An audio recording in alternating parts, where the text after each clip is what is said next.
We're in an interesting place in American history, boys. Yeah. Today marking the 80th anniversary of D-Day, one of the most heroic missions ever set forth by men in the world. And we had our president there today to commemorate.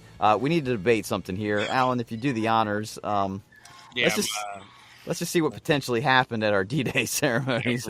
This is on mute, so... Was this in D.C.? This is, I think, these it's in probably France. Yeah. France? Okay. I think this is what they're talking about right here.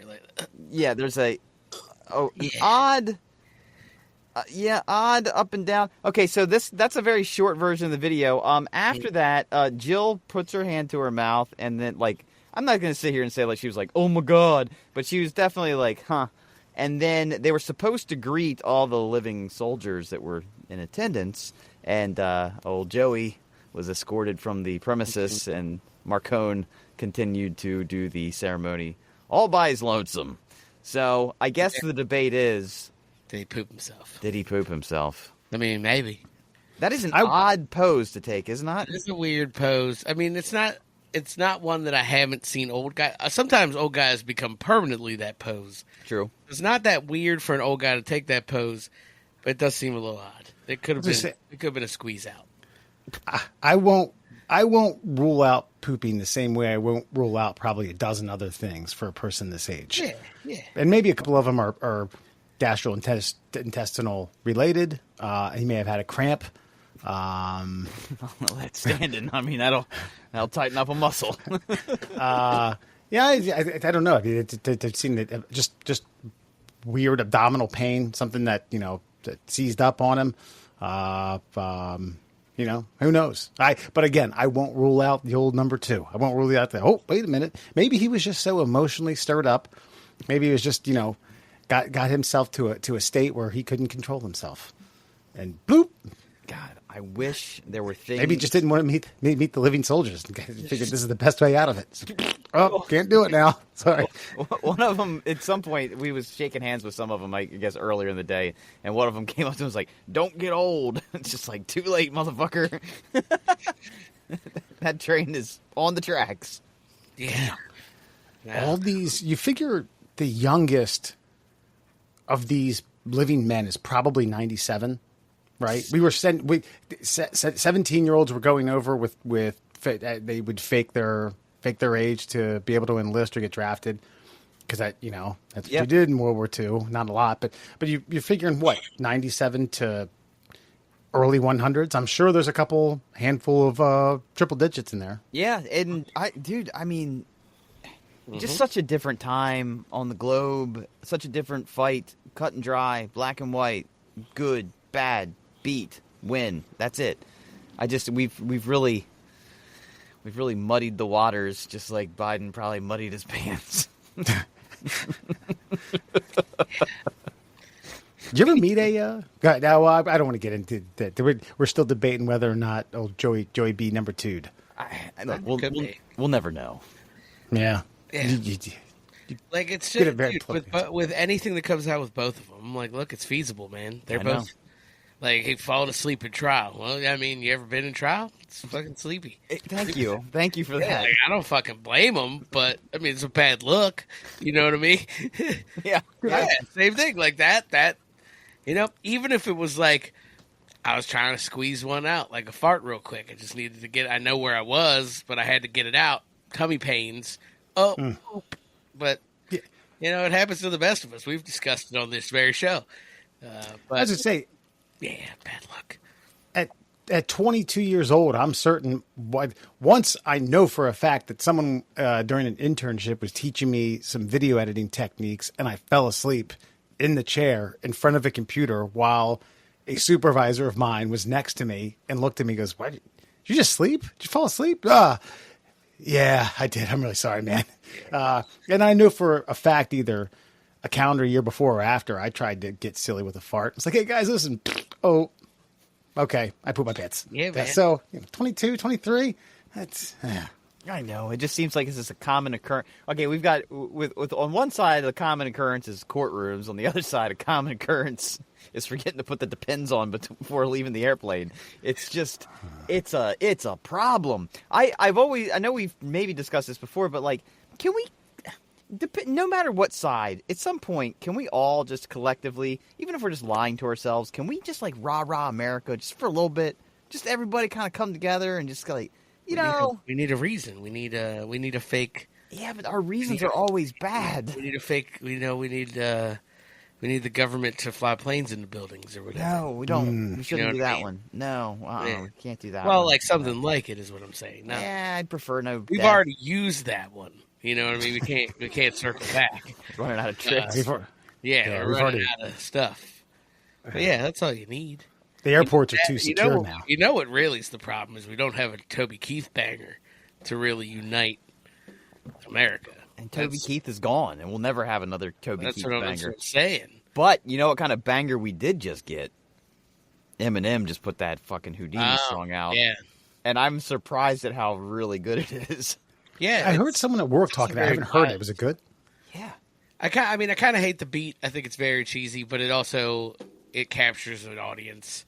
Like, so it works. But it's very mild, in my opinion. It is. It's mild, but you know what I love about it is when Eminem back in the day, like when he was like at his zenith, he would do that whole thing where he would release the silly song first, and then he would release like the "fuck you, I'm gonna rip this shit apart" song, and then he would release like the super crafted artistic masterpiece. I got you. And I'm like, ooh, this is a good prelude. Wes, it's basically like a remake of Without Me, but updated, and he still got the chops. Like I wasn't expecting I wasn't expecting all that, and he nails it. A coworker of mine said he's trying to shed the Eminem blanket or mantra. He's basically, I'm not that guy anymore. I am. No, he even dyed his hair blonde again and shit. Like I think he leaned right back into it. If you ask me, okay. If you watch the video, it's almost like he absorbed like Marshall Mathers, Slim Shady, Eminem, and like they're all just one creation. It's an amalgamation of all of his essence. I think that's what he's going for anyway. How old was your coworker? He's a year older than me. He's 42. So he's just lame and he doesn't know what he's talking about. I was hoping he's a hip hop guy, or something, and been like, "Oh, well, you just don't know." He was listening to, as a matter of fact, because he has his own office. When I walked by, I had to do a double take because he was listening to "Only Built for Cuban Links." Ooh, I was like, nice. okay, all right, yeah. Well, the beautiful thing about listening to it, I know, Alan, in the Tesla was like it creates a channel. Yeah, probably, yeah. It creates a channel though based on the song that you're listening to, and it's like, you like this one? How about this one? And then 1, 2, 3, and to the 4. And all of a sudden I'm in this fucking hip hop realm on the way to work. I mean that, and then California Love came on. It's like, damn, some fucking just 90s bangers fucking jolting through my eardrums. Early 2000s. That's good. So what's the name of the song? Houdini. All right. I had no idea. Check that out. And it's synced up to the old Steve Miller band, Abracadabra. Oh, shit. I'm gonna reach out and grab you. For a minute, when you said Toby Keith is gone, I thought you were going to say Lee Greenwood's still here. Oh, God. He can still whip together something. It's true. No, he can't. He really can't. No, he's not capable. He's been singing that same song. Name another Lee Greenwood song. I'll give you an hour. No internet, an hour. No, that never happened. No. Gun to my head, I'm dead. If you put a gun to Lee Greenwood's head, he wouldn't make dead. it out alive. Lee Greenwood can't sing another Lee Greenwood song. Middle Classholes, everyone. Foxman, Alan Murr. Hey, did you ever meet anyone who was a D-Day participant? That's a terrible word. Yeah, I think so. I don't know if they were there. I mean, I met World War II. That's the thing is like it's weird to go back in my mind's eye and realize that like that guy with the hook in his hand at McDonald's in Haverty Grace was a fucking WW2 vet, but he was just.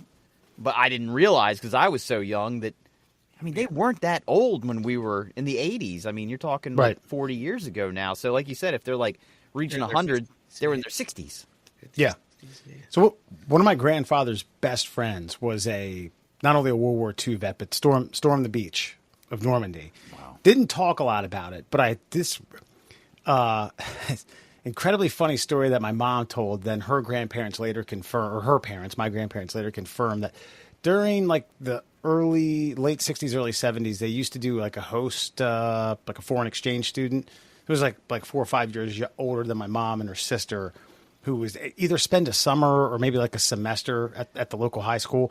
And they got this incredibly weird German guy who, this is all he explained, but apparently he did something off-putting to this guy, Jack Stream, my grandfather's best friend. And the only time he ever pulled rank on him was like, motherfucker, I stormed the beach in Normandy. All right. I'll put you in your fucking place. You're going to act like that. And I guess the guy was like, I'm very sorry, sir. That was it. It's the only time he really spoke about it. My dad drunkenly tried to pry a little bit out of him, and he was just like, Alan, I appreciate it, but I just, I was there. It's not fun. How could it be? I mean, the most accurate depiction I feel of that event, or really any warfare event, is fucking Saving Private Ryan. And to watch that gate fall down on that like amphibious vehicle and just like, and the first 3 rows are just Dunsky, like immediately. And you've got you're not even worried about who it was. You're crawling over their body in 3 feet of water trying to fucking dig your way. It's an incredible feat of humanity. We were not obviously the only ones. It's not like America is the sole savior of the world, but my goddamn, if we didn't put our fucking lives on the line for a greater cause than ourselves. I mean, I can't believe I don't know. That's why I wish this country would fucking figure it the fuck out. Those guys did not deserve to die on the beach that day so that Trump could fall asleep in a courtroom and Joe Biden could poop his pants at a fucking beach. Agreed. Yeah. Walter Kolchak didn't, help his buddies face down in the muck in Vietnam. That way he could bowl in California in the late 80s, early 90s. I don't know. That sounds about right. No, it's lady, I didn't face down in the muck. This has nothing to do with Nam, Walter. Yeah, that's what I was getting at. Yeah, no, I had a picture. Well, we had a history teacher. Murray, did you have Rapucci? I had him. I didn't have him for history. I had him for like some kind of English class or something. Okay, so not too terribly long after Saving Private Ryan came out, which I feel like everyone I knew made a point to go to the movies to see that. Alan, were you in that same boat? Yes. Yeah. Okay. Murr? It's like an epic film. Plus, it has Tom Hanks, man. That was like prime Tom Hanks. That was prime Hanks. Spielberg, unlimited budget. You watch that no matter what topic it is. And I think they showed the trailer. Honestly, if you go back, I genuinely feel like the general plot device of Saving Private Ryan is like absolute. It's kind of shit, in my opinion. Yeah, it's fucking dumb. It's not dumb, but they didn't need. They could have gone a different. It didn't matter. The visuals. I don't know. I guess that would be kind of the point. Is like seemed like a pointless mission to like. We're gonna send this one kid home, so a whole family lineage doesn't fucking die in a foreign land. I mean, that was the point of the movie. But Matt Damon was such a pussy in that fucking thing. Yeah, he was a bitch. It's like rocking back and forth. Actually, one of your biggest movie assholes was what Umpum or Uppus or Upham. Yeah, Got everybody fucking killed. That dumb motherfucker. That's right. It's true. So anyway, Rapucci said you don't need all of that to depict how bad, how ugly, how gruesome, how violent, how destructive war is. And what I'm telling you is Private York is the greatest war movie of all time. Now listen, I've seen Private York. It's a good movie. I think it was made in the 50s, early 60s, black and white. Don't remember who's in it. Don't exactly remember the plot a whole lot. Dick York. I think Dick York played Private York. Did he? Okay. And I just remember like the handful of people in this classroom, like circa 1999, 2000, were all like, yeah, I don't know about that. Saving Private Ryan's better, bro. It's a better movie. It's superior. The bullets, the sound, what was it? He invited to like one of the first screenings a bunch of World War II vets and Vietnam vets to come sit front row, watch this thing, and I think most of them left because it was too fucking real for them. That went Be real. well. Yeah. And was it the same creators that did Band of Brothers, or was that Spielberg produced, so he had kind of a pulse on it? And That was. I'm trying to remember. I thought there was ties to it. That was Hanks I believe. I mean, I don't know if Hanks directed any or not, but it was Spielberg Hanks. Like they worked in conjunction to put that together. But I mean, the groundwork had been set by the making of that film. Yeah. I mean, like the lighting, everything. Band of Brothers, great fucking movie. Or well, a Series. great 10-hour movie itself. Yeah, that thing was Right. Yeah, And they had the Pacific one. I watch Band of Brothers like once a year. It's fucking great. Both of them, or the Europe one? The Pacific like every other year, maybe. Yeah, It's okay. The Pacific Warfare thing. It's like, I mean, I don't know. It's hard to get into like the battle of the boats and the islands and such. I mean, I get it. It was an important part.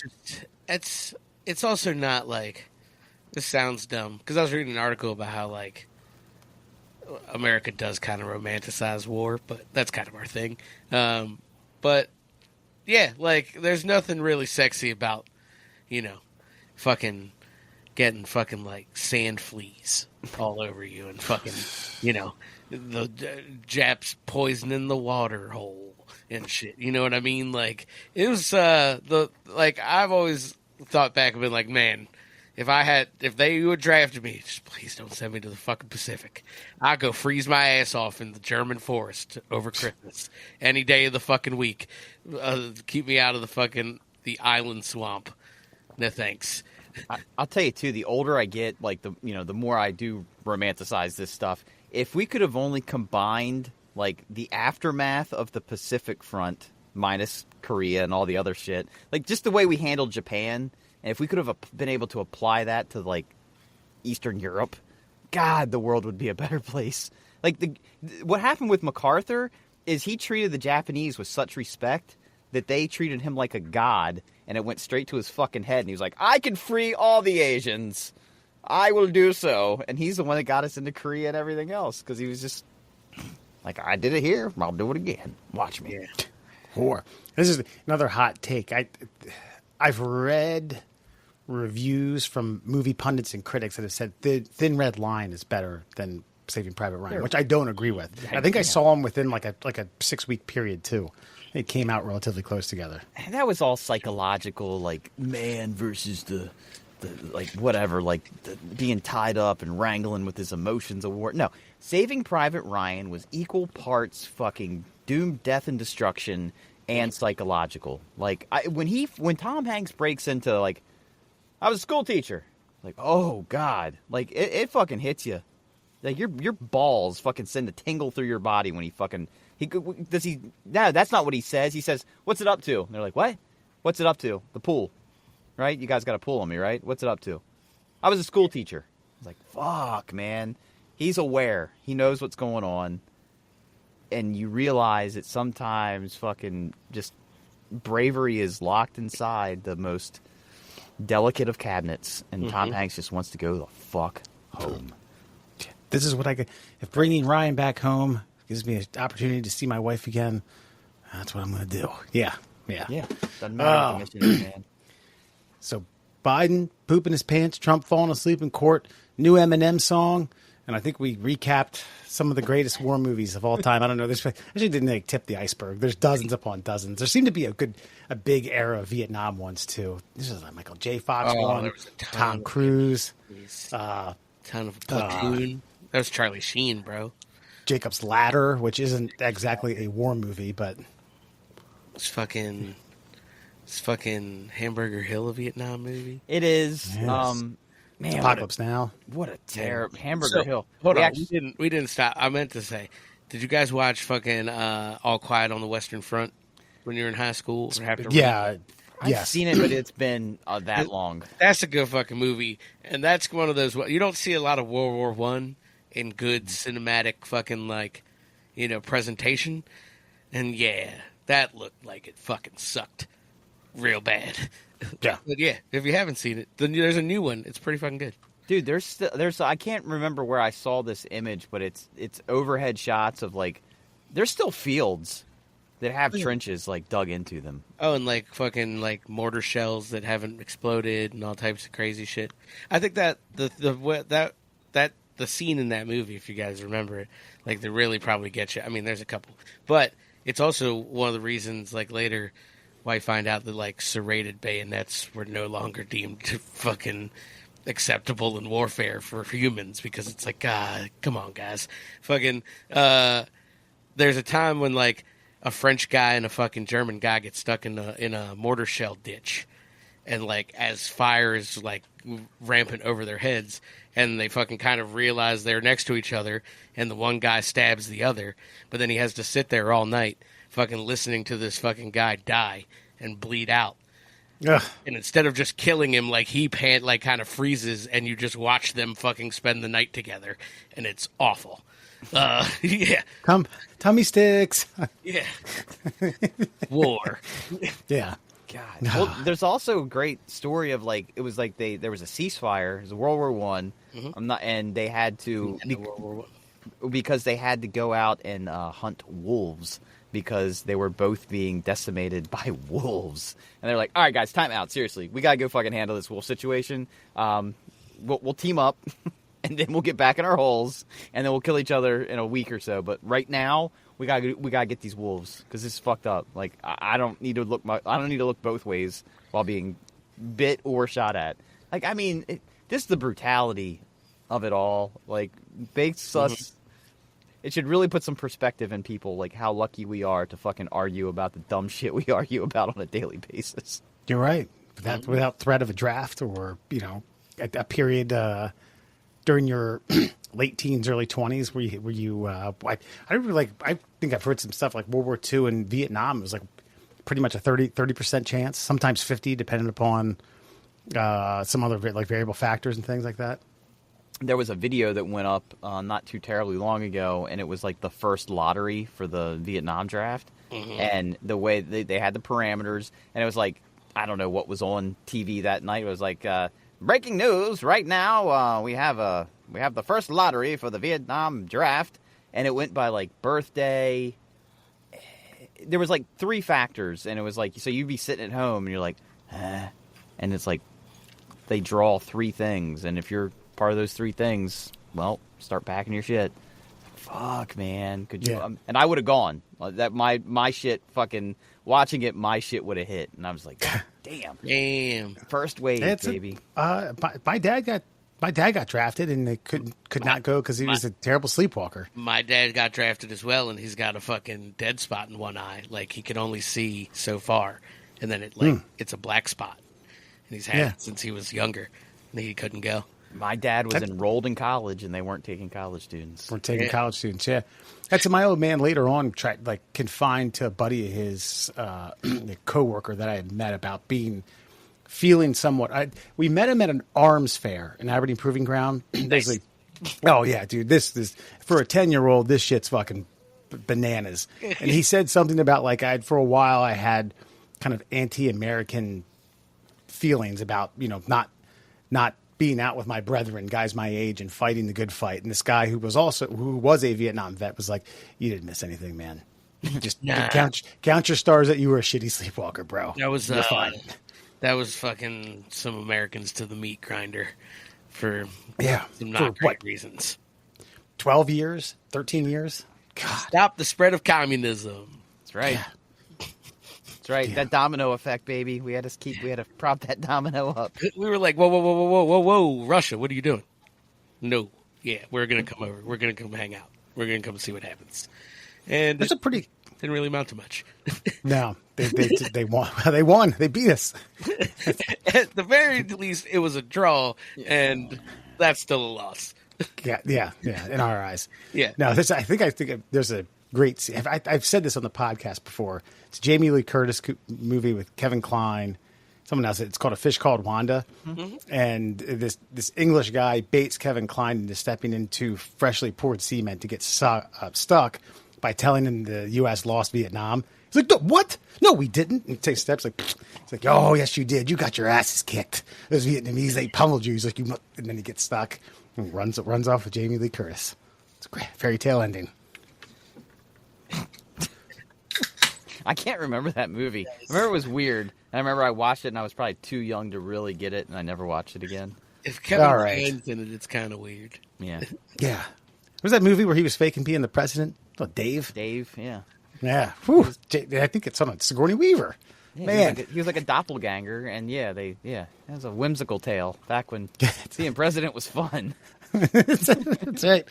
He could just he invites his buddy over he lures him in with bratwurst to figure out a plot to get enough money for some great cause. I can't even remember what the cause is.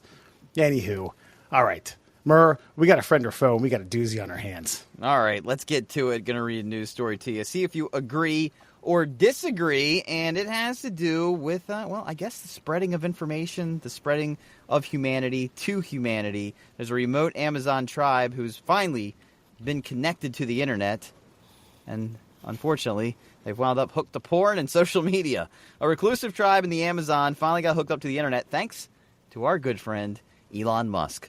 Only to be torn apart by social media and pornography addiction, the elders have complained. Brazil's 2,000-member Marabu tribe has been left bitterly divided by the arrival of Tesla founder's Starlink service 9 months ago, which connected the remote rainforest community along the Itui River to the web for the first time. Quote, when it arrived, everyone was happy. Sunmami Marumba, 73, told the New York Times. But now, things have gotten worse. Young people have gotten lazy because of the internet. They're learning the ways of the white people.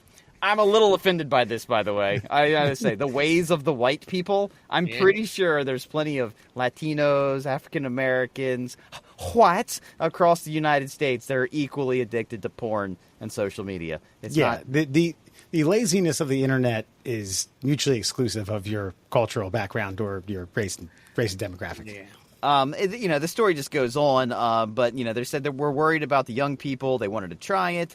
Everyone is so connected that sometimes they don't even talk to their own family. Welcome to the first world there, Mr. Marambu. Welcome to what we deal with on a daily basis. So I guess friend or foe, if there is a community of people that aren't technologically advanced, should we introduce these things to them, or should we wait for them to come to us? Friend is no, we should absolutely introduce primitive cultures to the ways of the modern world, and if they don't like it, they can give it up. Or foe, no, they're getting along just fine. Just because our way seems like it's the advancement of humanity doesn't mean that it's the right way for humanity to live. Wes, we'll start with you. Hold on. I was gathering my answer, and I forgot. You say friend is for it, foe is against it, yeah? Yeah, basically, yes. Yeah. So I crafted that so well, and you just... Yeah, I know. You did. And I applaud you. So there's a part of me that's just straight up, this is humanity. We're educating you. This is real world. This is how we live. We, by me, mean anyone who has access to the internet, for the most part. Ultimately, man, I just think this is like a crash course in internet to people who have barely used a fucking electronic can opener or some sort of electric blender or any normal household appliance. They should have started them off with the lingerie section in a J.C. Penney's catalog. They should have. You gotta walk before you crawl. You folks aren't ready, and so I'm foeing it. Not to mention all these brand new vocabulary words that translators aren't going to be able to figure out. Bukkake, cream pie, facial, rim job. I mean, you're just going to these translators are going to be like, well, There's not a word for that. We got to make it don't up. know that. This is too much, too fast, man. Unless you're going to net nanny the fuck out of them, which I don't know how you're going to do that. But I mean, is the problem now that they have a very well-oiled machine in order to maintain their known lifestyle? People, a separation of powers.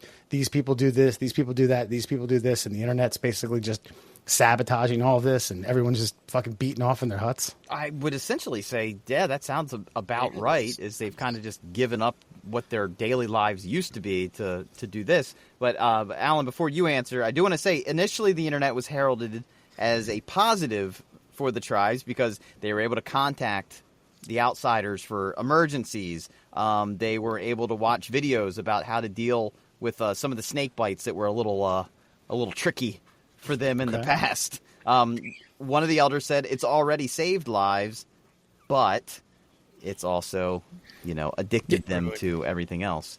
I will say you've got to take the good with the bad, and I understand that there are positives to be had from this for the good. Like, if these people are open to understanding what it is outside their tribe, great. But if this cancer, if this poison known as internet porn has just wreaked havoc, I don't know, man. Like I said, they should have just maybe given them dial-up or something. Maybe just started small. Alan, what do you think? Dial-up. You gotta run a line there or something. I'm gonna friend it. I think we should. We don't force it on them. I think I agree with Wes in that. Like, we introduce them to it and say, "Hey, look, check this out. You can see dog fart. You can see Mandingo break this little girl in half. You want to see that?" And they're like, "That's fucking crazy." And then their imaginations go. Now, maybe parental controls. I think probably not a bad idea. You know what I mean? At least that way we can kind of not gatekeep, but at least monitor, where they take the internet, because we all know it's a dangerous place. So I like it. I say let them have fucking Pornhub if that's what they want to do, but maybe we shut it down between the hours of 9 p.m. and fucking 6 a.m. or whatever. You know what I mean? Let's put some guardrails on until they're comfortable and can moderate their porn addictions. I too am going to friend this. I think you almost have an obligation to explain to people what's available to them. And, it just seems like I had a book idea a while ago, and it's called Porn Ruins Everything.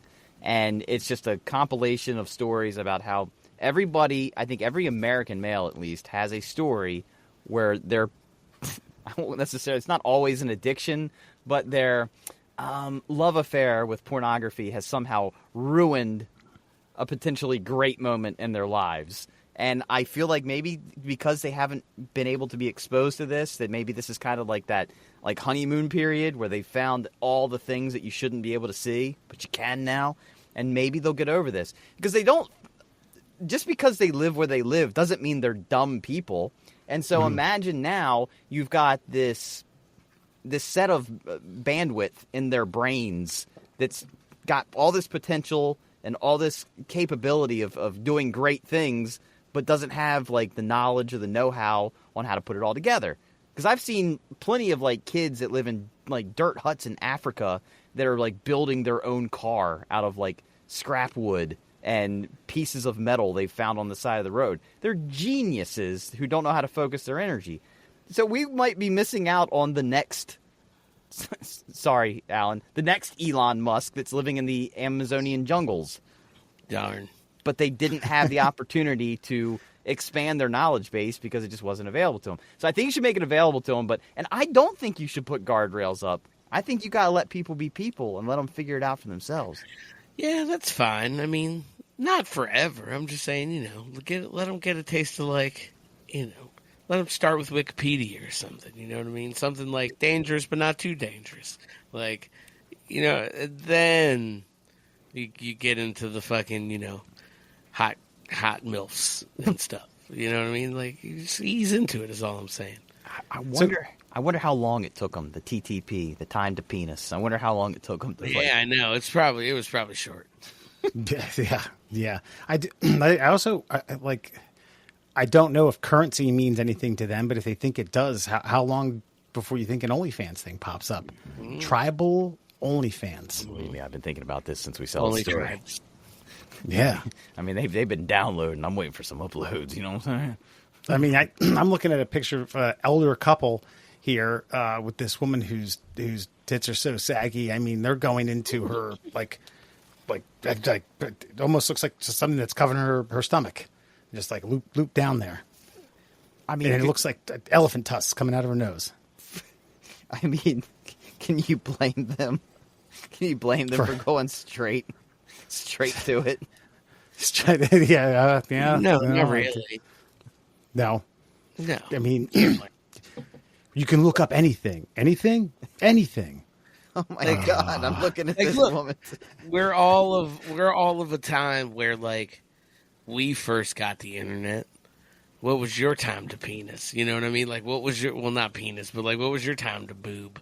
You know what I mean? Like, the minute you were like, you know what I can look up sports scores, or if I can look up boobs, and then you were like, yep, yeah, boobs. There they are. I just remember it was so hard to get your, like, it took so long with the dial-up internet connection for any of that stuff, and I was obviously underage, and I'm like worried that somebody's going to walk in the room. That like I kind of was gentle about getting into the internet. Porn, by porn just means like pictures from Playboys that people had like scanned into. Yeah. And then before I even looked that up, I had to learn how to like delete cache files. And then I had to learn that cache files aren't deleted just because you hit delete on them, that you have to then go find the deleted cache files and then erase them from the computer. Because my dad went hunting one time and found the cache files. He's like, "Bruh, I saw this was deleted from the computer." Like, how'd you find it if it was deleted? Like, you don't know everything you need to know about computers yet, son. It's like, oh, shit. Yeah. Well, I'm trying to. That's what those deleted cache files are about, man. At least it was in the deleted bin. You know, that was like, think about like just having like your nudie mag porn stash, right? And he found it in a like a metal trash can that you were ready to burn. But you hadn't burned it yet. You hadn't got the gasoline and the torch. You were like, yeah, you know, I was ready to, because I got a new batch of stuff, a better batch. I remember. I don't even know what I did with my big stash of porn. I'm glad it's gone, because like that was one thing. Like Norm Macdonald had a joke. You know, the first thing they do when you die is they find you and all your stuff. And I'm just like, no. If you found that big it was that big, giant, black, like, husky trash bag just filled with, like, hustlers and penthouses and Playboys and tapes. And, God, I think I just finally one day just threw it all away. Just threw it in the woods? Nah, I think labeled it "Do Not Touch." Threw it in, like, an industrial fucking dumpster. It was just like... Gotcha. And I wept and I saluted it. You did your thing. I had, so post dial up, because my parents were sick of me constantly, you know, consuming the phone line, did I think it was called a T1 line. And basically, like, you know, you have your router and it plugs in, you can get in. And I was going to community college, and I remember just like telling my mom, I don't know, my computer is just crapped out. I don't know, I can't use it. And failed to mention that I was like downloading song upon song upon song from Napster and a boatload of other things. And unbeknownst to me, she had a IT personnel staff member of hers just come and take a peek at it. And he was like, yeah, look, I don't want to rat out to your 19-year-old son, but this thing is a fucking filth box. It's like, wait a minute, you did rat me out. Yeah, I don't want to, but there's no way I could see it from his perspective, because there's no way lying. Like, yeah, he's downloading a lot of music. I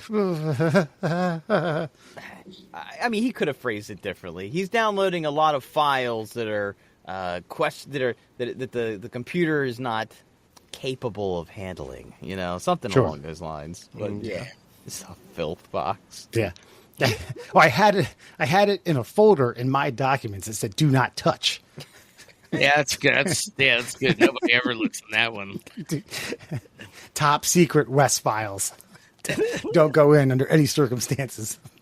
God, man. What a different era we live in. I mean, these guys are fucking just pointing a satellite dish at the sky and getting fucking just straight up fucking like fiber optic level internet service. I don't even have the level of service these guys are getting. I couldn't imagine going from like throwing rocks at stuff to downloading internet porn. Yeah. So did they set up all the infrastructure for them too? Obviously, they had to give them computers and power of sorts. I mean there's really not much infrastructure for this thing. Like, you literally, right? if you have a power source, You plug the dish in. It's its own like Wi-Fi router. I think you get 150 devices on it. And and yeah, if they got laptops, that's that. And you can get laptops. That would be pretty cheap. That would be like the ultimate cult thing. You know what I mean? Like at that stage, being like, all right, you have to earn a laptop. Like, well, what do I got to do? Like, then the elders start making up these just random criteria and milestones that you have to meet. Like, ooh, you're close there. You're close to it. You have to give us. You have to let me marry your daughter. Could you imagine? What I mean, that is a. I mean, if you don't care about morals and ethics or anything, like if you just parachuted in with a Starlink and like a projector, like when and just fucking like, I give you the world, and just fired up something. I don't know, played like, I don't know, Avatar for him. Like this is something amazing. Saving Private Ryan. If you guys don't fucking fall in line, this is your fate. My men will storm the beach like Tom Hanks and Tom Sizemore and another guy named Tom. I'm gonna fuck you up. Sticky bombs, everything you can imagine. I just like they randomly throw this picture of this shirtless guy nailing a board to another board, just showing you like, oh, these hard workers, their jobs are being sacrificed for the sake of Pornhub. Ugh, man. You think you said, what was it, TTP, right? Time to penis, time to like figure out how like how quickly before you think they got into like the real silly shit? I mean, it's not hard. I mean, sometimes I got to be honest with you. Like, I don't like a lot of porn sites because I don't like the stuff that you guys like. Like when when you start talking about you guys, we can go back through 5-6 years of episodes. You guys have like porn star actresses and actors names like right on the tip of your tongues. Like you guys will start giggling like, oh, you mean like Jenny Powers? I'm like, I don't know who the fuck you guys are talking about. I mean, that's not surprising, man. It took you like a month and a half to buy lube, so like I get it. I'm not surprised you don't know porn stars, but still. But what I'm saying is like I have to actively try to avoid that. Like there's stuff on porn sites now that like it's too much. I mean, it's just too much. The one that really gets me is, I don't know if I think it's like Czechoslovakia or somewhere like that. Like it's like, I don't know, like it's a weird version of Glory Hole, like where like the woman is like half her body is like behind a wall. And I'm like, I watched it once and I'm like, this is deplorable. Like, this is not, I don't know what this is. It's terrible. There's one camera on her face because she can't see the guy. And then there's the other side where it's him. And it's like, wow. Okay. I think it's a lady glory hole, man. Mm-hmm. Do you know what I'm talking about, Wes? Reverse glory hole. No, not really. But the reason I'm laughing is because, like, obviously it's scripted, but the unscripted version is like, hey, it seems reasonable for you to stick your unprotected penis into that right there with no questions asked. I don't think it's scripted is the thing, because it's not just it's multiple. It's like a brothel. And the cameras are all like overhead shots. Like security. Like security camera stuff. Like and some of these guys are like they're rude. They're definitely like Eastern European men that are just like they don't give a shit. They're on their lunch break. They've only got so much time here. They got a mission. I would assume you got to take Eastern European porn with a grain of salt. It's a different world over there. Yeah, you know what I mean. More primitive in a way. Yeah, more brutal. I won't say primitive. Like they know what they're doing. Life's hard. Life's hard over there. You know. Yeah. So is the porn. Yeah. The porn reflects the hardship, bro. Mm-hmm. Tit for tat. No love making, no romance, no kissing. No, I'll tell you that. And Tat is a 17-year-old village boy. He just wants to see titties. Yeah. I'm a charitable man. Half my money goes to charity, and when she's not working, the other half goes to destiny.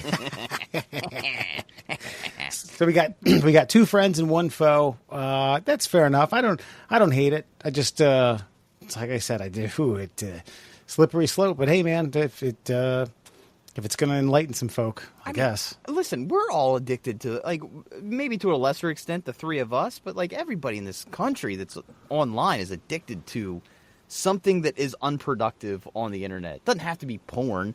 I mean, I don't know how many episodes of Sister Wives Maria's watched in, like, the last year. Like, she's fucking enthralled by this fucking... Kelly loves that shit. Dude, her and Maria should sit down and just fucking talk about it so I don't have to. I mean, they probably, she would probably enjoy it. Damn. I mean, so, again, is that porn? No. But it's still it's a waste of time. So in our own way, we're like, in our own way, Wes, you're like against them having the internet for like, I mean, we should be against ourselves having the internet under those parameters. I think it's just, are they ready for it? Are they ready for that? Yeah, well, I mean, no, I don't think so. But, I mean, were any of us really ready for it? I mean, I heard somebody talking about this the other day. Like, the Industrial Revolution, the way it changed the world took decades. The technological revolution that we've experienced has taken just every new step. It takes a few weeks for people to be fucking, like, inundated with it. Every time there's a new platform. Like, I shirked TikTok all the way up until about 5 months ago, and now, like, I probably spend, like, at least 30 minutes when I'm in bed before I fall asleep. Just rip, rip, rip, scroll. Like, I justify it by saying, like, well, in the past you would have just watched a TV show, so what's the problem? Wasting 30 minutes is still wasting 30 minutes. I justify it like that. It's still a fucking time suck. I could be doing other shit. It's a bit apples to pears, but I see what you're saying. I do. I understand what you're saying. When reading this article, I was thinking like, man, you gave the people who had a horse and buggy a fucking Lamborghini. You probably should have given them a Civic. I mean, it's fair, but I mean, you give them the Civic, it's still going to end up at the same fucking, the same brothel. It's take a little longer to get there. It's going to need a couple oil changes because you spilled all the oil. Got it. Yeah. As long as they're still breeding, whatever. I don't know. I just don't think you should hide knowledge from people. And that's what you're doing to do this. I mean, and that's the whole thing of like freedom is that like, you got the freedom to succeed and the freedom to fail. This is it. This is everything. You're your own person. You have choice. You have free will. Yeah. Okay. All right. Well, but make us smarter. I feel dumber talking about it. Ain't gonna happen. Make us smarter. Ain't gonna happen.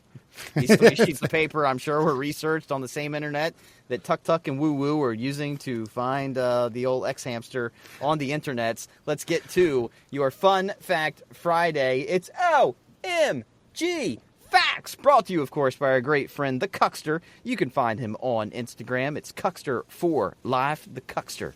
You can find him at Cuckster, the number 4, live on Instagram on his North American tour. Currently, where's the Cuckster landing this particular week, Wesley? The Cuckster is actually on his way to Reading, Pennsylvania, but he made a pit stop to do more of a Confucius Says type philosophical questionnaire when posed upon him whether or not he's found cucking or did cucking find him. Okay. All right. That's an interesting philosophical question that I'm sure can be answered by a native tribe in the Amazon rainforest. Soon to come about is whether or not the Cuckster is for the end of women's suffrage. Ah, okay, all right. And I do look believe, out for that one. If I'm not mistaken, I think the Cuckster is meeting up with Scott Balls of the NWO in Reading, Pennsylvania. So that'll be an interesting, interesting tag team action happening with the Cuckster. Find him on Instagram, Cuckster4Life. Let's get to it. 5 fun facts for you fuckers on a Friday. Did you know Monaco has the highest per capita ownership of Rolls-Royce cars in the world? Damn. I probably would have said something like Dubai, but I guess per capita, Monaco is tiny, isn't it? The small population of super wealthy people. Yeah. I feel I've done a couple Google Maps because there's a tennis tournament that's held there prior to, and I think it's like a warm up tournament to the French Open.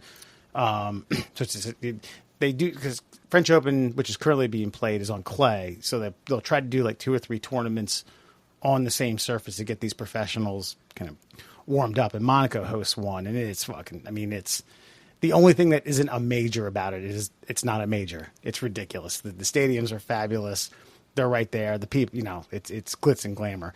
I think because I wanted to see the stadium, then from a Google Maps aerial view, I was like, God damn, look at that palace of a country that's the size of New York. I was gonna say Monaco is like attached to like France. Yeah. Like the best real estate, like right there, like I think it's on the Mediterranean, right? Yeah. And I think everybody there is probably a billionaire now. I mean, at one time, I mean, like the poorest person there is only worth like $60-70 million. Schmuck.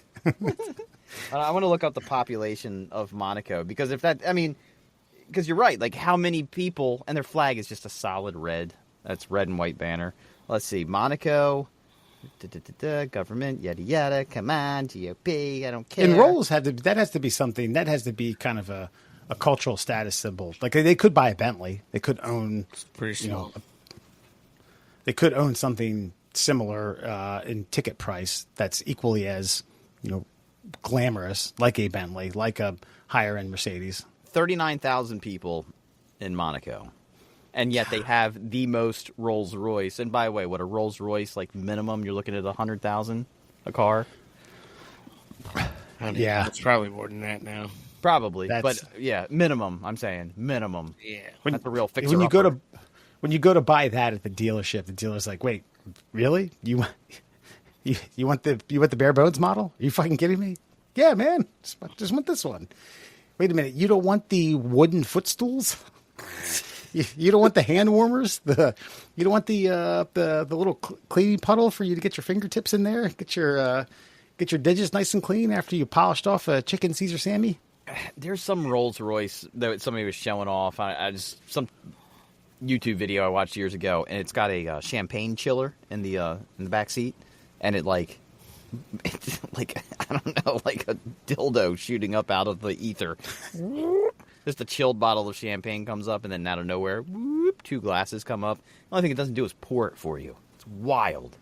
Like just some of the technology that's in these cars that we'll have to pay to look at. Yeah. It's like the sun. The headboards have televisions with nothing but porn. You know what I mean? Just nothing but gangbangs. I'm starting to think that's why like the rich like really hate Elon. Is like, you're giving them all the shit that we did. We charged $1 billion for. Like, it's got a TV in the car. How dare you, sir?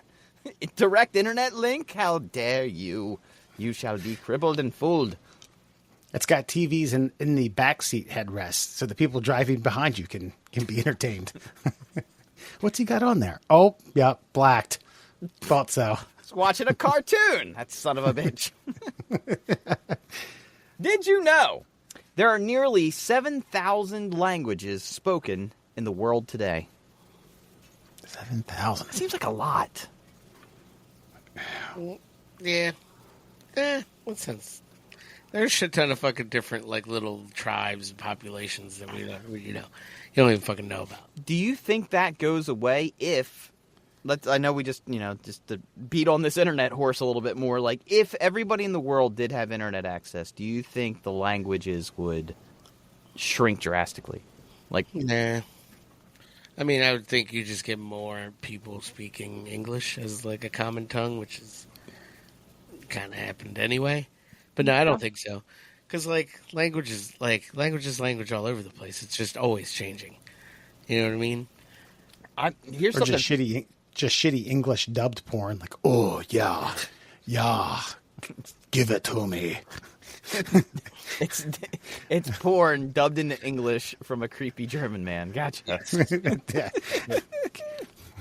Stroke faster. Here was something I was actually thinking about the other day. Like, there was a time where there was, almost like if you're playing like the game Civilization and you sent like a scout out, right? There was a time where like people were running into each other who did not speak the same languages, and it was very consequential for you to be able to communicate pretty quick. Like especially like if you were coming over from Europe and you ended up here where the Native Americans were living. Like, how long do you think it took them to like understand each other? Is that a lost art? Like, understanding someone who does not speak your language? Because I couldn't imagine like running into like the Susquehannock tribe or something, and it's like, hey, not here, not good, no, friend, me friend, huh? Friend? You know what friend is? Like, how long would it take you to not get shot with poison darts? Years. I mean, do you say it's a lost art? I don't know if it was ever a discovered art. I think people just had to learn the language. Well, you, me, and Alan have not like stumbled upon a population of individuals who have no communication skills. I might have like run into a gaggle of like Hispanic men on the street and been like, "Hey, no hablo inglés?" And like, no. I'm like, okay, huh. And I do one of those, but I don't really worry about them like stabbing me with a machete or anything, you know? It's like, yeah, that's a good point. This is what I was going to bring up. Like, okay, so Maria, can she still speak Portuguese? oh yeah. Okay. And I know that I played co-ed soccer with a guy who grew up in Brazil, and I was asking him about Portugal or Portugal's Portuguese. And he was like, "Oh yeah, that's like hillbilly Portuguese to us." Yeah. But would that be considered two different languages? Is Scottish English a different form of English? Is that? I'm just trying to think of like, how do you get to the 7,000 tally? I know dialects are considered different. It would be like us going over to Ireland. Right, I get that, but in this 7,000 quantity that you just mentioned, is Irish English considered a different language? I would assume no, which is what makes it more fascinating. Yeah, because it's still English. It's not like you go over there and you don't understand them. No, there's different vocabulary words. I know. I used to drink with a Scottish dude who I could barely understand after 4 beers. Scots are hard to understand, but like after you listen to it long enough, like you get an ear for it. It's an accent. But the words are still largely the same, and fucking like slang doesn't necessarily cause it to be a different language. You know what I mean? Okay. So here's maybe this is a better example. A restaurant I worked at, once every 3 months, a team was hired to come in after hours once they closed to come in and do a fucking deep cleaning. Like they put on the Ghostbuster suits with proton packs and blasters and went to work, and then were there till like 6 a.m. Typically, this was prior to a day where the restaurant was closed. The kitchen staff, some of which were, I want to say Mexican, Caribbean of some sort. They said these guys spoke a very, very weird style of Guatemalan dialect, and he's like, "Yeah, I can understand maybe 15% of what they're saying, maybe." I was like, we can communicate, but they don't understand me. I don't understand them for the most part. Like, is that a different language?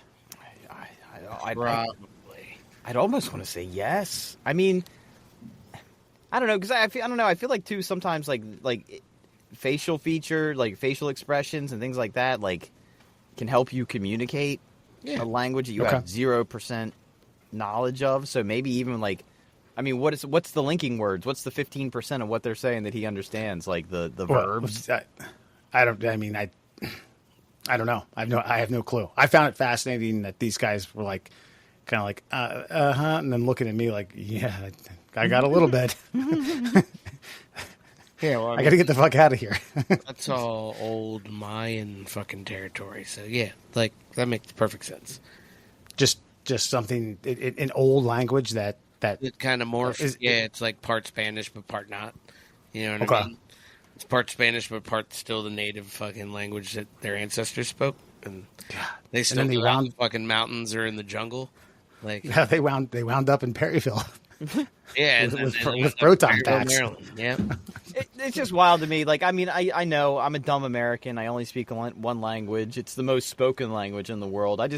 It would be. I don't know. Sometimes I wonder if we could solve a lot of these conflicts a little easier if we did just have like a global unified language. I mean, it doesn't have to be English. Of course, I would prefer it to be.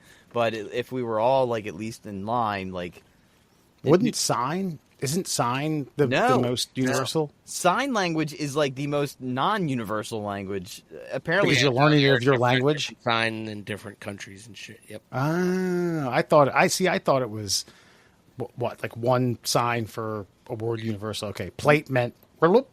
No, and even American Sign Language is like it's different than like standard sign. I listened to a podcast about sign language because I'm a fucking weirdo, and it was amazing that anybody that could not hear was ever able to communicate with anyone ever. It's just sad, really. I mean, it's difficult. Yeah. Well, this harkens back. I don't know if you guys remember this. A 3 and out question was: would you rather speak all languages in the world or be able to speak to animals? And you two mopes took animals. I take animals. Dr. Doolittle it up. I still take animals. You know, you used to with me. I said, do we need to rehash this? Do we need to go back in time? No, not really. It still hasn't changed for me. Yeah, because I still feel like I was saying, with facial expressions, with gestures and things, I feel like I could communicate with humans even if I don't have language. Yeah. But with animals, I got nothing. 0%. Yeah, exactly. Like, I can learn German, motherfucker. I can just choose to do that. Like, I can't learn monkey.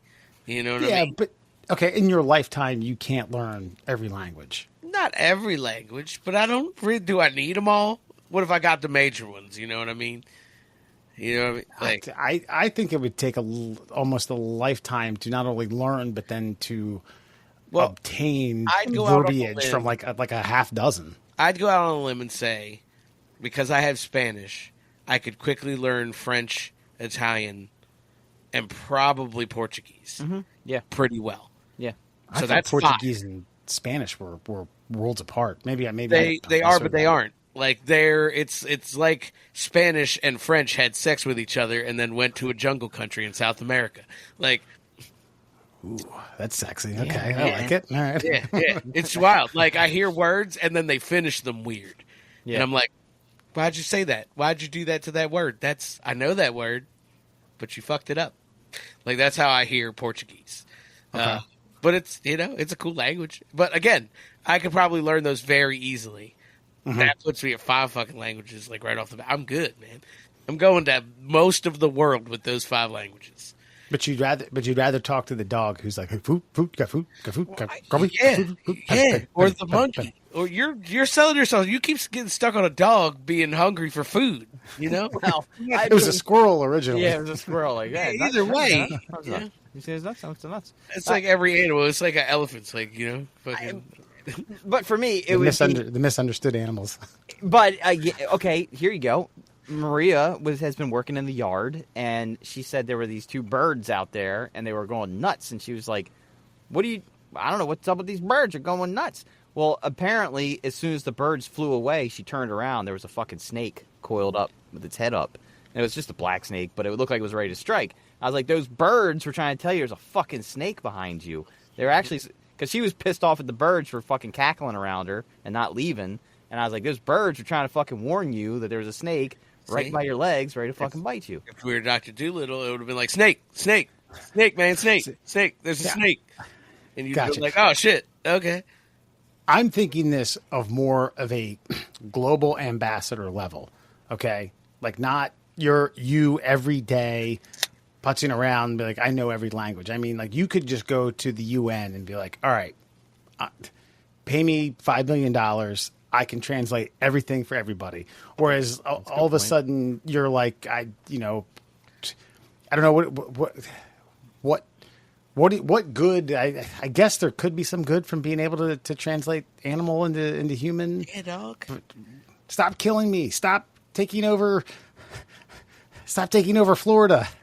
You could go to like a gorilla and be like, hey, where's the rest of your tribe? We're trying to save you from these fucking... But there's no money in that. You're right. I'm starting to... you got to think about the money. Yeah, you're starting to kind of... Be like, hey, where's the rest of your tribe? gorilla pelts are in season. You know what I mean? Like, that's what we're talking about. Yeah. Well, but now with AI, I think Google's coming out with something where you put your earbud in and it real time translates. So we can. Oh, they've had a version of that for a while now. But it's getting better by the minute. Yeah, with the AI. Damn. I mean, obviously I wouldn't assume all 7,000, but all the meaning. I mean, there's 226 countries in the world? I think so. Yeah, something like that. Yeah, something like that. And you got, I mean, that's per capita. That's a lot of different languages. And I know that some of that stuff is broken up, especially by different European countries separating and et cetera, et cetera. But yeah. Anywho. And by the way, 7,000. Monaco has is 190 in population, yet they got the most Rolls Royces. So there you go. That's where the hot boys used to hang out. The hot boys. Did you know humans are estimated to produce 1 to 2 liters of saliva every day? That's a lot of spit, man. Yeah. I didn't know it was 1 to 2 liters. But I do know I've read some. It's okay. So being a boxing fan and somewhat of an MMA fan, cutting weight and watching like epic weight cuts is something I've always been interested in. Professionals who can like, all right, man, I got 24 hours to burn 22 pounds. And it's fucking disgusting. And some of them will like literally spit into something. They don't even retain spit. Just get it out. Everything out. I don't know how much weight you're cutting by doing that, and these guys are wildly dehydrated, so I don't think they're producing 1.5 liters or whatever you just said. But yeah, that's a fair amount. Yeah, I assume you swallow most of it, which just pisses me off because I'm a spitter. Chuckle. And I get criticized for it sometimes. I am too. I feel like I produce the max. I feel like I get up to 2 liters. I feel like I've got overactive salivary glands because I spit all the time, except for today, where I've been eating I eat a lot of sunflower seeds. The David's sour cream and onion sunflower seeds, by the way. Yeah. If you have not experienced that fucking burst, the fucking what's his fucking name? Shitty beard, backward sunglasses. Guy Fieri? Guy Fieri. Fucking he comes to you. He says, "Welcome to Flavor Town." They are love it. Delicious, man. Oh, I mean, if you imagine the powder that's on the sour cream and onion chips, just fucking concentrated on sunflower seeds. It's pretty good. I think it's just like a more, because they do have the ranch dressing powder. Yeah. It's probably just a more concentrated form of that, right? Something to make it congeal. Yeah, because I've had the ranch sunflower seeds, and it's just kind of like they've dusted them with that powder, and ranch is good, but there's something.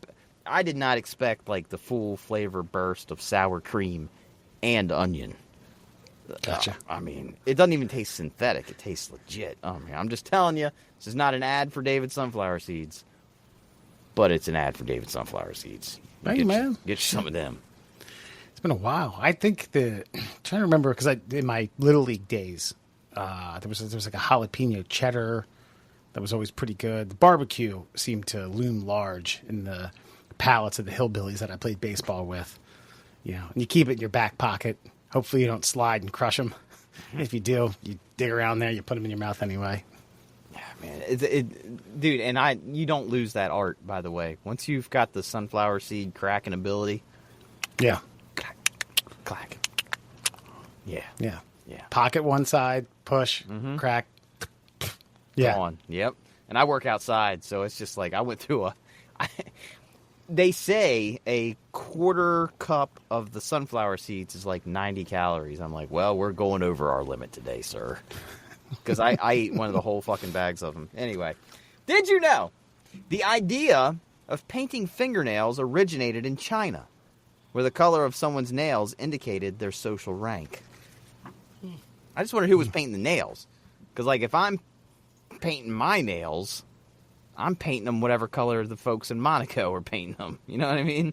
I'm not going, like, for, like, dirt trash rice farmer. Like, look at these. Like, no. I'm going to fucking change it up. Put that red on there. I'm rice paddy field owner. Exactly, or better Right. than that. Dream higher. I do. Yeah. I mean, do you think there was some sort of scheming going on where they like, hey, you got purple on. We need you to prove that you're. Yeah, you probably lose some fingers if you got found out. So you Yeah. probably stay in your lane. Maybe not fingers. They just cut the nails off. Right. Right at the first. Right at that Right, first. the first digit. knuckle, though. Yeah, Yeah. they still need you to pick shit, right? then you just do press ons. Can you pick shit without that first knuckle? Yeah. I guess. You adapt, right? It's pretty rough. By the way, since you brought up the press-ons, Wes, I remember on the radio, probably at least a decade ago now, I was doing the Lee press-on nail biter of the night, and I was covering WNBA games when nobody gave a shit. God, and look, it's come full circle. Yep. I guess they have unprecedented ratings. Only when the Indiana Fever play. You're correct. Chicago's up there with Angel Reese and Cardoza. They showed some stats, and that's not true, unfortunately. It's still nobody cares. Yeah, nobody really cares. It's a fad. I will say this about the WNBA. One of the guys from Barstool Sports basically summed up, like, this is why we can't have women be fans of sports. Because, like, everything has become some sort of politicized bullshit. Like, the hard foul under the basket, Caitlin. When Clark got rocked before the inbound pass. Yeah. And it's like, it was a hard foul. Period. Full stop. End of story. It wasn't racial violence. It wasn't this. It wasn't that. It wasn't female pecking order hierarchy. It was a hard foul under the fucking net. Nobody fucking made a big to-do when, like, Ron Artest would go after somebody. It wasn't fucking personal. It wasn't political. It was a hard fucking foul by an asshole. That's it. Mm-hmm. We're done. They made sports. They made a big deal when he ran into the stands. Now that's fine, but it still wasn't racial or political. It was just that's a crazy He's got a man. beer thrown on him. Yeah. When you end up with something called malice at the palace, Right. it's a different. We're talking about a different animal. I mean, there was another one. There was another hard foul a couple weeks ago, and it was like one of the older players and one of the younger players, and it was like it might have been the Reese chick too that got fouled, and it was just like, and it was a big to do saying like this is indicative of all of black females in the workplace. Older black women are always going after younger black women because they don't want them taking over their spot in the pecking order. And it's like, no, it was a hard fucking foul on a fucking sports game. Yeah, that's true. But I have read and have heard that the speed and the just the overall talent level of the game has increased, and the reffing hasn't. It's still stuck like 4 or 5 years ago. So some of these calls are like people like Angel Reese is like, wait a minute, what? And then she gets teed up and then thrown out. And like so the reffing needs to adapt. And Sure. pick their shit up. Yeah, but the other thing but it has nothing to do with like socioeconomic fucking nothing about a veteran fouling a younger player in fear of like them losing their job. The only thing I don't know if this is true. This apparently the league and people within the league have said they have no grudge. There's not they're not targeting Caitlin Clark. There's no like hate. They understand like this is good for them. This is all press. This is all, and that's all fine too. Fans and press. And I think like okay, because prior to that, I was thinking like, okay, if they're pissed off about this, they need to shut the fuck up. Because what is it? What do they say? The high tide raises all boats. Like you're all going to get fucking paid for this one way or another. Mm-hmm. Ratings, et cetera, money comes in. Like don't hate the player. Don't hate the game either. Exactly. But apparently that's not the case. Apparently players aren't. The hubbub is coming via the press and people and I fans. I think there is probably some jealousy amongst some of these lifer WNBAers. Okay. Because, I mean, and why wouldn't there be? I can understand that. Like, I've been here this whole time. I've been grinding it out. I score more points than this chick. I know she's a rookie. She's on an upward trajectory and everything. But, like, I've been pouring my heart and soul into this failing league, and all of a sudden this white bitch comes in here, and she's our meal ticket. Like, I can see there being some animosity for that, but not everything is a fucking political statement. And I feel like that's what's become of the WNBA, I don't know, Bill Burr said it best. Like, if women fucking want to love women's sports, then maybe they should start fucking watching them. So right now you've got, like, these, like, beta males commenting on women's sports, and it's like, nah, dude. It's not what makes sports great. Just be entertained by the athletic entertainment. Mm-hmm. Nothing more, nothing less. That's Get it. paid. Yeah. Get paid. Yeah. Don't disagree. She's good, man. She is good. But that whole fucking racket where they were like, Caitlin Clark could be in the NBA. Like, no, she can't. Stop that right now. It's a different game. When the game's when your lead press on nail biter of the night is 88-72. Like, it's not comparable. They had the man on the street. Could you beat Caitlin Clark in a one-on-one game? And they randomly interviewed a UNC basketball player. I think he had graduated a year or two after this. So he's 2 years removed from D1 basketball, and he's like, yeah. And they're like, well, explain yourself. He's like, I used to play at University of North Carolina. Like, oh, so you think you could beat her? He's like, yeah, I certainly do. And then they interviewed him a year later, and he's like, yeah, listen, no disrespect. I'm 6'4" and a Division I athlete. Division I basketball player. At the not at McNeese State. Yeah. At UNC. Yeah. Well, it's what the women's national soccer team got beat by, like, a high school team. So it was a Texas boys all-star team. Sure. Yeah, and they yeah. But yes. I mean, I don't care how you qualify it. Like, and I will say, yes, it was not the World Cup lineup. It was just a bunch of benchies. But yes, you're right, absolutely. I mean, it is what it is. I mean, and again, this is where, like, I don't know, like, you separate but equal. Like, it's fine. Like, we get it. We're physically superior to you. It doesn't mean we are superior to you. Like, just get over it. Just get over it. Draw in some fans, which you're currently doing. Hopefully it's more female than male. Because let me tell you something. When there's more male fans than female fans, shit's going to get weird. It's going to get real weird. Like, that one chick, I can't remember her name. She's like a Latina chick. And I know she knows they're getting fucking attention. And she's been wearing some scantily clad stuff, which I am not against. But, like, careful what you wish for. But it's like this. Okay, do you think Serena ever was like, I'm really bent out of shape with this inequality? No, because she was all actually the way to the bank with a Nike fucking sponsorship. I can't remember what late night show she was on, and they were asking her, like, oh, so you think you could play against the men? She's like, no, absolutely not. It's a different game. The men serve so hard, they return so hard, it's so much faster. Like, no, I couldn't. She's like, I couldn't compete against them. It's fine, though. I'm the best woman in the world. And that it was, like, the most mature answer I'd ever heard from, like, a female athlete. Like, yeah, I could take on the men's. No, it was, no. And in the same breath, I don't even if you want to call it that, I still rank Serena in Mount Rushmore of athletes in my era. Sure. Absolutely. She's, like, up there with Tiger,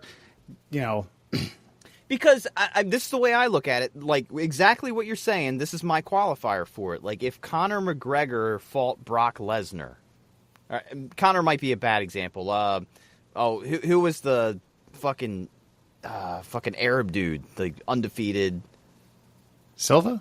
No. The guy that was in... Khabib. Yes. If Khabib fought Brock Lesnar, most likely Lesnar would fucking just... murder him with, like, just pure size.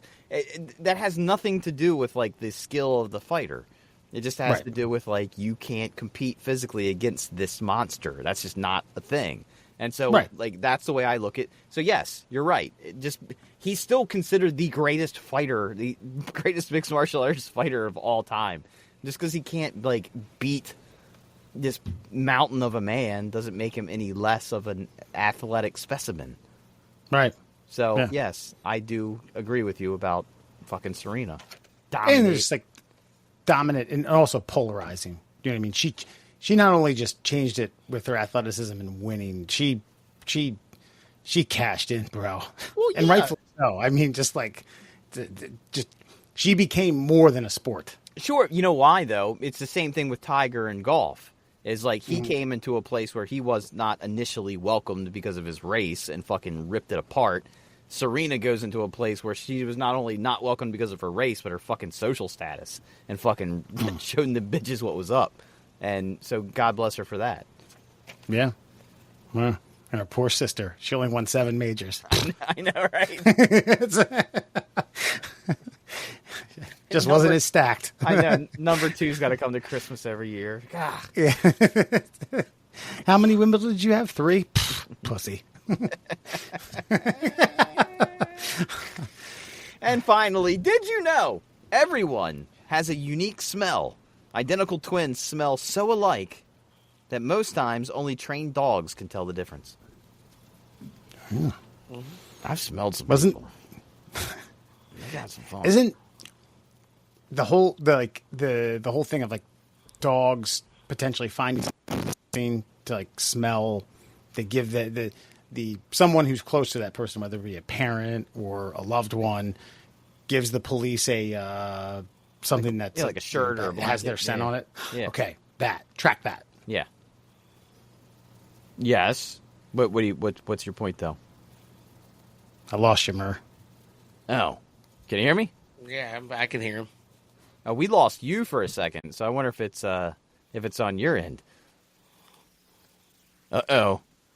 Oh no. Oh, no. We haven't had a Foxman cometh moment in a while. There it goes. There you go. Yeah. Okay, so what's your point about the smelling of the... But it being a unique smell, right? Like if they're Yes. trying to, yeah. I didn't like super unique, like as unique as your fingerprint. But I mean, I guess what Yeah. I guess what Go I ahead. find fascinating about it is like it's not just going by like, do you wear like Brute aftershave? It's like your actual natural human musk is different than everyone else. Didn't you have a similar fun fact about identical twins like this? I'm trying to remember what it was. I think it had something to do with their fingerprints being identical, but there was something else that was slightly off.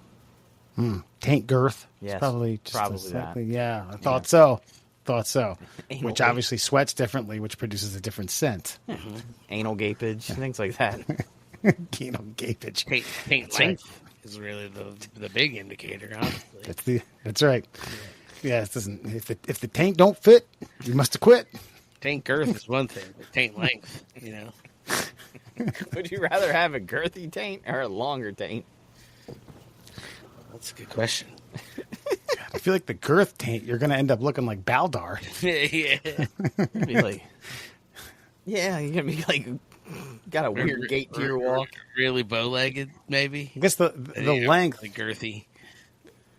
the length sitting down to take a dump might be a little problematic. You might have to kind You of. gotta get one of the longer bowl toilets. You can't do one of the little round ones.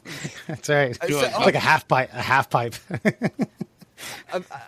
Okay, I do have a question. Do you think if you have a longer taint, does that push everything back? Because I've seen, unfortunately, like being a man about town with the job that I do, I see a lot of like ass cracks. Like people don't invest in belts anymore, apparently. But I've seen some fucking ass cracks that are really far up the back. Like further up the back, that like I will be sitting in a red light and seeing somebody walking on the sidewalk, and their shirt will be pulled up a little bit. I'm like, how am I seeing that there? Like, how do I see ass cracks? You're just that assuming. Yeah, but you're just assuming that correlates with taint length. That just could be a higher ass crack. Well, I saw this, by the way, too. I have a. Well, I'm hold glad on. you mentioned this because I have an want- example for you. I want to hear your example, but what I'm saying is, okay, so watch my fingers here. So this is your taint, right? So all of a sudden Sure. now your taint gets to here. does that mean that everything from here to here is lengthened? Like, if with your tiny taint, the end of your ass crack was here, but now with your big taint, the end of your ass crack is up here. I'm saying, am I seeing like long tainted motherfuckers walking down the streets? Alan doesn't. I think you are, actually. I don't know what the research says behind all this, but I have a feeling that's probably accurate. I mean, anatomically speaking, I think naturally the longer taint would push your crack back. Right. Yeah. Or up. It would wrap around. It would be back crack at that point. Yeah.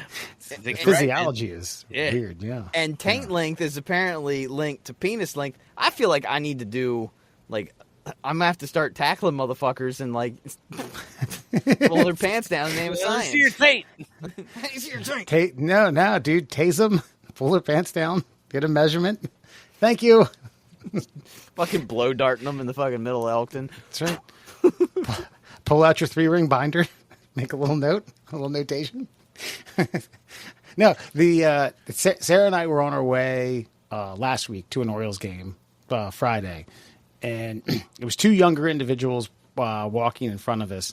One of which had his pants sagged down halfway down his buttocks, his derriere, but he was, which I personally don't care about at my age. I've seen it. I don't give a fuck. But he was wearing underwear that was see through. Oh God, yeah. All right. It's like really? Perhaps it's a wardrobe malfunction. Perhaps you didn't think about the fact that an early or late May, early June day would produce, sunlight and rays that would pierce through a navy blue mesh pair of boxer briefs. Or maybe he was just like, nah, I don't give a fuck. I'm pulling the pants down and I'm wearing the see-through motherfucker so people can see my ass crack. And this one ran up almost to the end of his back. I was like, damn, man, not only did you want me to see your ass crack, which is weird in general, but you want me to see your weird ass crack. I see. I don't know that they're making a conscious decision on like how they wear the pants anymore. Because I see a lot of crackheads walking around. There's nothing more hilarious than watching a crackhead like power walk with their fucking like the waist of their pants below their butthole. Like I don't know how you even like decided. One, it's not been fashionable for 10 to 15 years, and two, like if you're the kind of dude that doesn't have a car, maybe you should dress for more function. You know. some more power walky. Yeah. I'm talking like that crack walk, man, like where you're moving like 5 miles an hour, fucking like, yeah. Really walking hard. Yeah, I know what you mean. Oh, on the flip side of that, have you witnessed someone doing the hair-on walk? Not recently. I actually feel bad because there's apparently some woman with a neurological disorder that I thought was all fucking gacked out. And nah, she was just going to get her kid from the elementary school and has a traumatic brain injury. Oh, okay. Every now and then in the city, you'll see someone just fresh off of fresh off of a black tar consumption, and they look like they think they're in a Walking Dead casting session. I got to admit that I actually did see somebody doing like they weren't doing the walk, but they were doing the fucking like the stand and wobble. And looks like they're standing in gale force winds. Yeah, but their knees were buckling and they were kind of going down, like they're sitting in a chair, but they're not. And a cop came by, and to the cop's credit, all he did was go like the whoop, and the guy went and then gave like a half-hearted thumbs up, like I'm good, I'm cool, and then just fucking like did the wobble lean, and then went right back to sitting in his chair and pooping his pants like Biden at D-Day. And that, my friends, is your Fun Fact Friday. All right. Yeah. Tonight on Before You Go, folks, we were going to commemorate 80 years ago in D-Day. I think we've done that enough. We're not going to get to it. But fine. 50 years ago today, in a little place in Ohio known as Cleveland, the folks that ran the Cleveland Indians, now the Cleveland Guardians, decided it would be a great idea to promote, propose, execute, and run through a 10-cent beer night. And that turns 50 years old tonight. They were hosting the Texas Rangers, which is important because a week before the Rangers were hosting the Indians and a team brawl broke out. All right. Now, unbeknownst to the people who were promoting this, they thought like, okay, well, these two folks, these two sets of professional baseball teams had a fight. And then a week later, they're going to be in the opposing team's field, and we're going to do 10-cent beer night. And it doesn't mention this in this AP article. I read this elsewhere. They limited it to 6 per purchase. Wow. You could only buy 6. And just to make sure everybody's aware, this is 1974, so it's not as long ago as you like to think it is. And I'd also like to point out, Wes, this is like giving the Amazonian rainforest people Starlink, and they don't know what to do with it. You give 40,000. The other thing about that is I think it was like 45,000 people showed up to Cleveland Municipal, which could hold like 70,000. So it wasn't a sellout. Wow. But yeah, there was a streaker. There were fights in the stands. There were fights on the field, and then people from the opposing Texas Rangers tried to fight people behind their dugout. The game ended up getting forfeited. I did read something in lieu of going to Texas or going to Cleveland. Texas Rangers manager Billy Martin, he's just if you're not familiar with baseball and the history, Billy Martin, longtime Yankee, successful coach, was a total asshole. He was like, oh great, that's a swell idea, and then he said something about like, oh yeah, this is it. Like, are you worried about it? And then he says they don't have enough fans for us to worry about.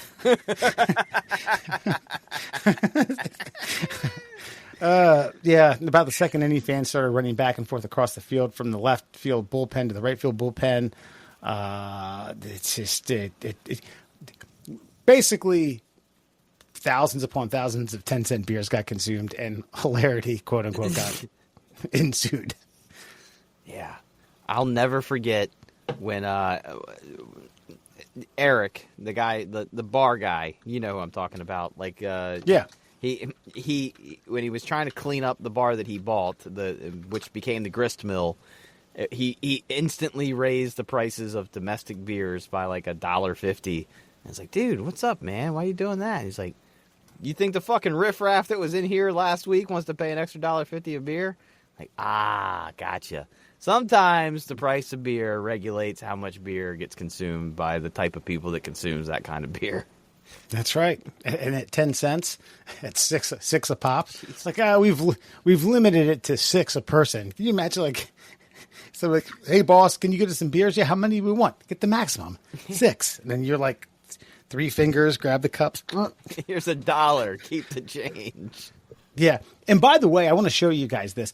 This was the fight that broke out at Texas prior to Texas coming to Cleveland, which spawned, I guess, like basically got the fans a little more crazy. So guy gets thrown inside. Hold on. Wait a minute. Gets a nice rope to center field. Yeah. Oh, here it is. Okay. So guy gets brushed back. He's like, all right. Oh, damn. Well, fuck you. And he bunts, and fuck you. Jesus. So he fucking like lays on a fucking like Gordie Howe fucking cross check to the pitcher, and then gets Goldberg speared before he gets to first base. Yeah, that was and that was in Texas. That was 10 days before. And then Texas goes to yeah. Cleveland for 10-cent beer night. And and what's great about baseball is even in the modern era, like the memories are long. Like you're still gonna get one to the ass cheek if you did something last season that they didn't like. That's right. It's true. That's right. Well, happy 50th anniversary to 10-cent beer night at Cleveland Municipal Stadium. Alan, tell all the folks who think that they can get 10-cent beers anywhere and do the crack jiggy. Give us a follow. We'll buy you a 10-cent beer. You'll have to find one, but we'll buy one. So give us a follow at MDL Classholes on Instagram and Twitter. We're the Middle Class Holes on Facebook, TikTok, YouTubes, and all that good fucking shit. And of course, for your ear holes, please check us out: Google Podcasts, Apple Podcasts, Spotify. I think those are subscribes and follows. I don't know. Do whatever that platform says to do because you love us. Do the internet, man. Like Yeah, at this point, it's just Look like at porn. we're the middle class holes. Find us wherever you find your shit. Yeah. Mm-hmm. I mean, we're not on Pornhub, but It can be. You want us to be? I mean, I'll do some shit. Listener comments this week. We have 3 more from actor Terrence Howard on Rogan via YouTube short. Paul JX1QV writes, Terrence is a notorious grifter. I would do some independent research before believing what he said on Rogan. That's fair. That's fair. I don't know if he's a grifter. I just think he might believe his own shit. I mean, I think there's a difference between, like, grifting means you're self-aware. Yeah, I guess so. I feel like Terrence might be dabbling in mental illness, if anything else. Or he's a genius. And that's the problem. Could be. Isn't that the sign of good grifting? You just don't know. No, I feel like grifting, you know. Yeah, I was going to say. Okay. No, I think there's This is like occasion pro where, wrestling, you know? one could grift, but, like, not really know they're grifting. Like, I think that Trump is a grifter because he knows what he's doing as he does it.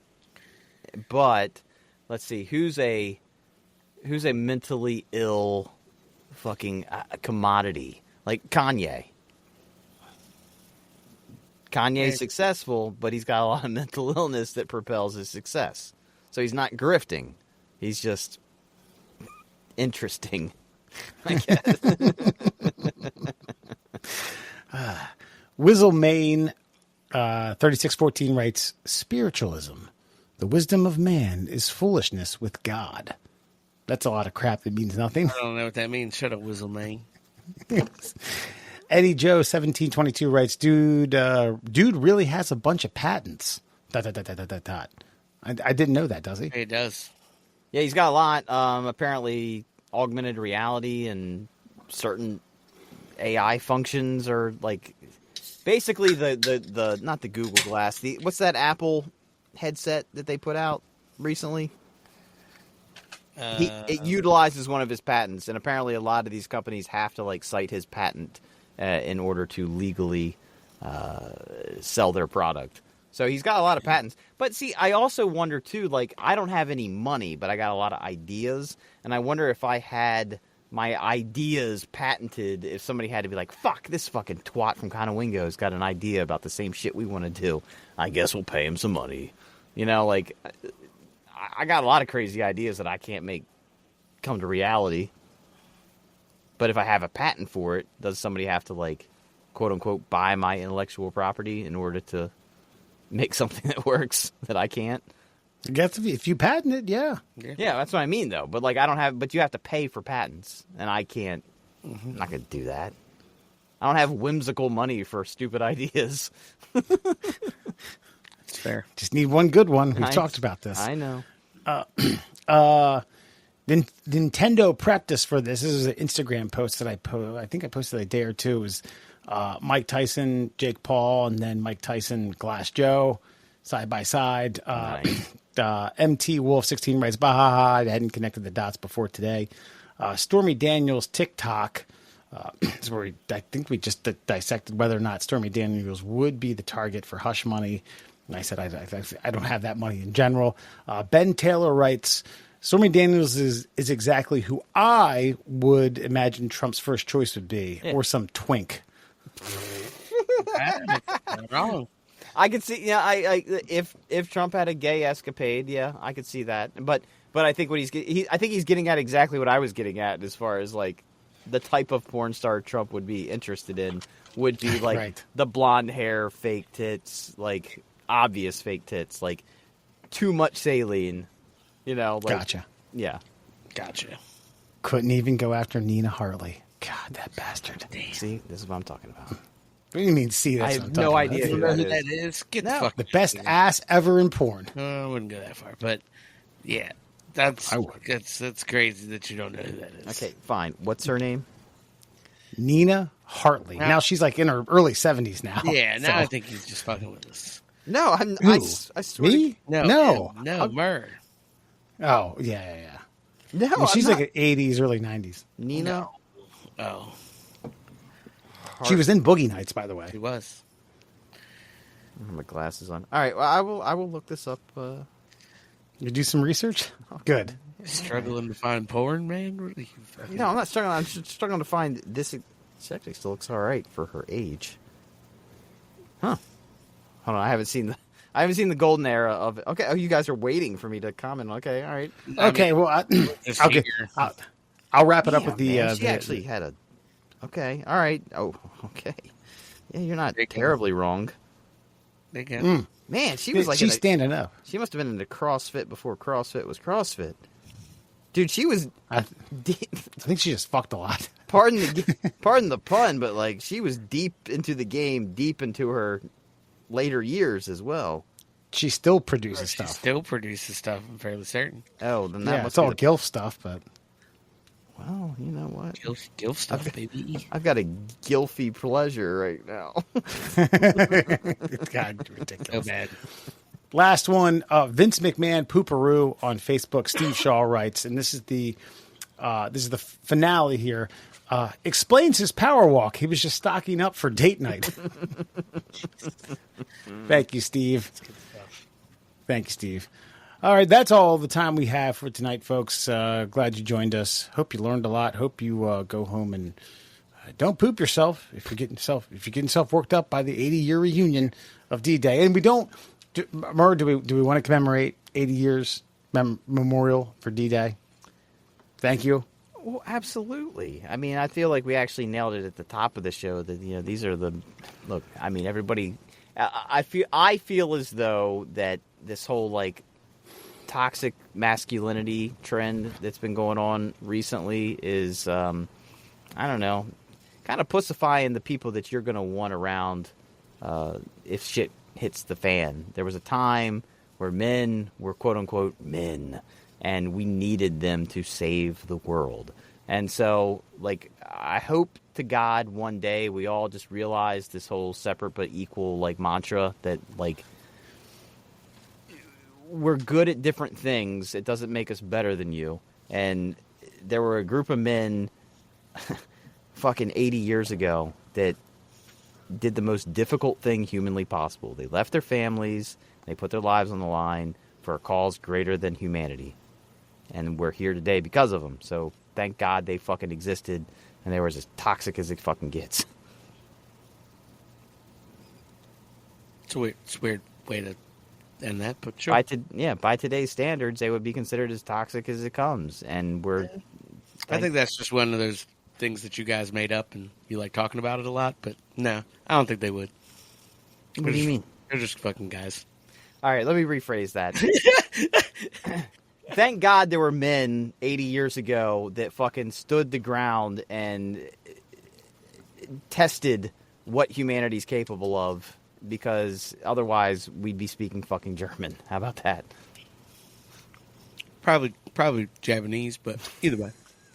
There's 7,000 languages. We could have picked one. Yeah. Well, somebody else sum it up better than that. Fuck, Jesus Christ. No, you're right, Mark. Human sacrifice. It was at least the way I learned it, unnecessary, but had to be done. So thank you all. Like 80 the years Mayans. Human sacrifice, unnecessary. But God damn it, if you want it to rain, it's got to be done. True. ago. I'm not a poet. God damn it, I'm not a man. Good night. Blood for water. In the media age,